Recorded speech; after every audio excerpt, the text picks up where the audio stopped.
Morning sa inyong lahat, mga friends. Like, follow, share, comment.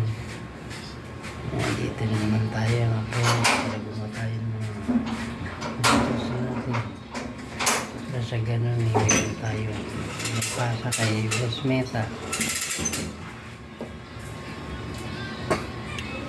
Walang tayo nang gawin guys sa mga video natin. Hindi na tayong tumigil pa, nandito na tayo para tayo